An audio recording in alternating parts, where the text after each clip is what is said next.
Hello dear chess friends, I'm International Master Andrey Ostrovskiy and you're welcome to this series of lessons dedicated to King and Pawn Endgames. In this one we're going to discuss the very important topic of the opposition. So in this given position we can see that white has a material advantage. It is the extra pawn. It is the single pawn that is present on the board, so white's plan is clear. White wants to promote it to a queen and then to checkmate opponent's king with the help of the king and the queen. So what to do to promote this pawn? We can see that opponent's king, black's king, occupies very good position in front of this pawn actually, and basic defense will be just to blockade this pawn. So whenever this pawn goes further and further, the king stays in front of it and blockades it.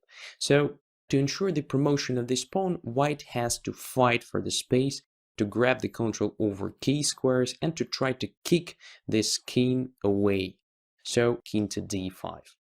And this specific placement of the kings is called the opposition. So opposition is the situation when the kings are placed in front of each other and there is an odd quantity of squares between them. So here we have only one square, it is d6, and black's turn to move, which means that white gained the opposition. What does it mean? White definitely benefits from it, because now it doesn't matter where the king goes, white's king grabs the control over key squares. For instance, if king goes to e7, then white gets to c6 square. And now we can see that white controls more squares on the way of the pawn, right? So now d5, d6, and d7 are controlled. So after, let's say, king to e6, white plays d5, and after king e7, white plays king to c7. And now we can see that d6, d7, and d8 squares are controlled by white's king. So this pawn goes to the promotion square without limits, right? So white simply promotes to a queen and wins the game. The same happens after, let's say, king to c7. So now king goes to the other side. It is e6 square, and the same method. So king c6, d5, king c7, and king e7.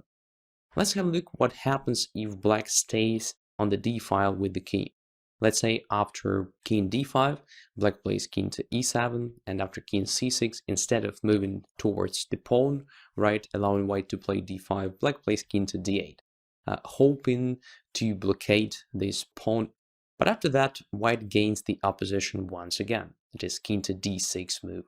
So if king goes to e8 in this situation, then king simply occupies c7. And now pawn automatically goes to d8 square after king e7 and d5. Nothing can help black here. If king goes to the c8 after king d6, it also doesn't help because of king e7, king c7, and again d5, and pawn goes towards the d8 square. So just to underline the importance of the opposition and to show you that king d5 was really the only move that led to a win, let's have a look on other moves. So what if white simply plays king to e5, another square? Does it make a difference? Yes, it does, because now king goes to e7 and black gains the opposition. That's the big difference. You know, white can't really make a progress. Let's say king to d5, king to d7, king to c5, king to c7. And black still controls most important squares, so white can't really win the space. White can't grab the control over important squares to ensure the promotion of the pawn and actually forced to push this pawn. But what happens after that? Black has no problems with staying on the d file and blockading this pawn. Let's say king to d7, d6, king goes to d8, very important move. So that after king c6, black gains the opposition again. King goes to c8, and after d7 check, king goes to d8, and after king d6, it is a stalemate. By the way, it is a very important theoretic position just to memorize and to use this knowledge over the board. So when your king is not in front of the pawn, you can't really win this position. For example, after d5, we have the same pattern. So king goes to d6. We can see that white's king is not in front of the pawn, but behind it. And in this case, it is not possible to kick opponent's king away. So after king d7, king e5, king e7, d6, king d7, king d5, but gradually proceeds with the plan, right? So the pawn moves further and further, but it doesn't really help. So here it is important to play exactly king to d8, not to e8 or c8. And after king e6, king e8, d7 check, king d8, and king d6, it is a stalemate. Just to make you know what happens if black doesn't play king d8, let's have a look on this position. So after king d5, if black, let's say, plays king to e8, it is very bad because now king goes to e6, and after king d8, white plays d7 without check. So now black's turn to move, and after king c7 and king e7, white manages to promote a pawn. The same happens after, let's say, king d5 and king c8.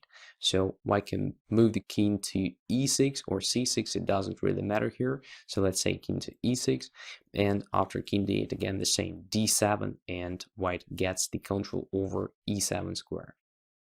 But after correct king d8, white can't make a progress.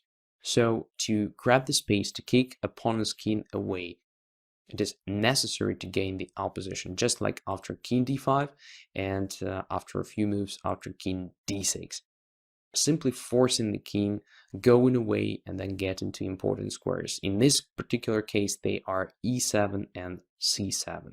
But in any other position, it might be different situations. So you can occupy different squares with different purposes. So you should remember that gaining the opposition is the basic technique of grabbing the space and kicking opponent's king away from important squares.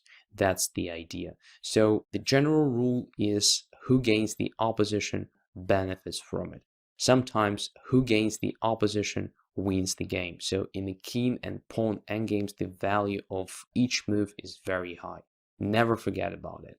Use this knowledge over the board. Thanks for your attention and see you next lessons.